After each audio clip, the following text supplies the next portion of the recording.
औज़ु बिल्लाहि मिनश शैतानिर रजीम बिस्मिल्लाहिर रहमानिर रहीम। शहरु रमज़ानिल्लज़ी उन्ज़िला फ़ीहिल क़ुरआन हुदल लिन्नास। मोहतरम हज़रात, जैसा कि आप सभी के इल्म में है और हम लोग देख रहे हैं कि ये शाबान का तकरीबन निस्फ हिस्सा वो गुज़र चुका है और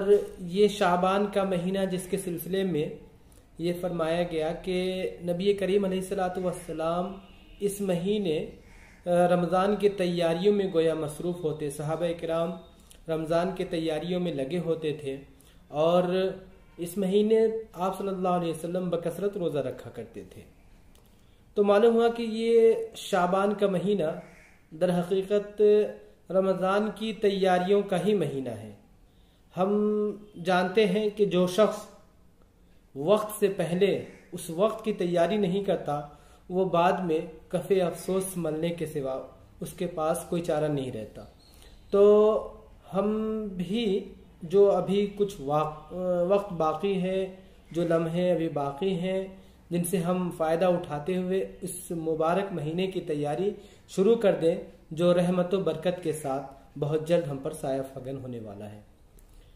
तो हज़रात गिरामी, मसला ये है कि हम उस वक्त तक किसी चीज़ की तैयारी उस ढंग से नहीं करते जब तक कि हमारे अंदर इस बात का शऊर नहीं होता कि ये चीज़ कितनी अहम है हमारे लिए। तो सबसे पहले हमें अपने जहन में इस माह मुबारक की अहमियत को मुस्तहज़र करना होगा। ये समझना होगा कि ये मुबारक महीना किस कदर अहम है और क्या क्या इसके फ़ज़ाइल हैं, किस वजह से इस महीने को माह तरबियत कहा गया, किस वजह से ये महीना दीगर महीनों पर अफजल है, बेहतर है और कैसे इस महीने की इबादत को दीगर महीने की इबादतों से ज़्यादा सवाब हासिल होता है जब इंसान इस महीने में कोई नेक अमल करता है। तो हम सब जानते हैं कि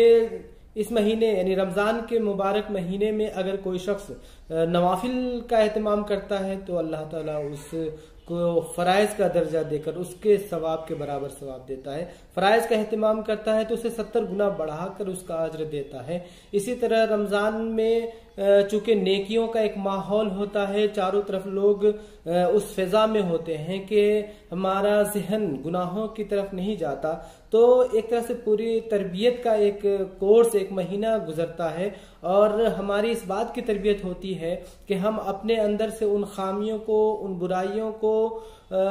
उन नकाइस को अपने अंदर से दूर कर लें, इन्हें दूर करने की कोशिश करें जो शख्सियत की तामीर और उसके इर्तिका में रुकावट पैदा करती है या फिर अल्लाह तबारक व तआला से ताल्लुक़ को तोड़ने का ज़रिया होती है और उन खूबियों को, उन औसाफ को, उन औसाफ हमीदा को अपनाने की कोशिश करें और उसकी तरफ मुतवज्जे हों। चूँकि ये नेकियों का पुरबहार मौसम है तो फिर हमारा ताल्लुक़ और हम अल्लाह तबारक व तआला से बहुत करीब होंगे और हमारी शख्सियत में इसी हिसाब से इर्तिका होगा। क्योंकि इंसान अपने खूबियों की तरफ मुतवज्जे होता है तो लाजमी है कि उसकी शख्सियत में इर्तिका होता है, जबकि वो नकाइस में या फिर उन खराबियों में लतपत होते चला जाता है तो फिर वो उसका इर्तिका नहीं होता। मिसाल के तौर पे हम जब कोई पौधा लगाते हैं देखते हैं कि उसके आसपास की चीज़ें अगर हम साफ कर देते हैं तो और उस ज़मीन को हमवार करते हैं तो फिर वो पौधे के निकलने और उसके इर्तिका में और वो एक दरख्त बनने में उसके लिए बहुत अच्छा मौका मिलता है और वो फलता फूलता और बढ़ता है, बनिस्बत इसके कि वहाँ पर कूड़ा कबाड़ा हो,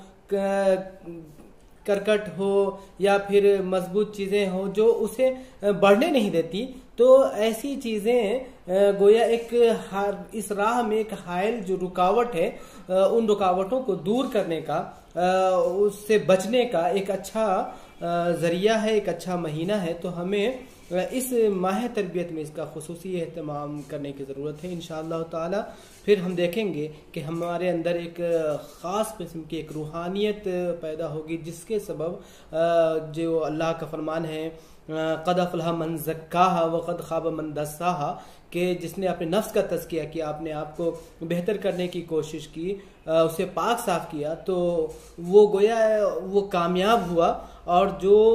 उसे लथपथ कर दिया, यानी उसे गंदा कर दिया,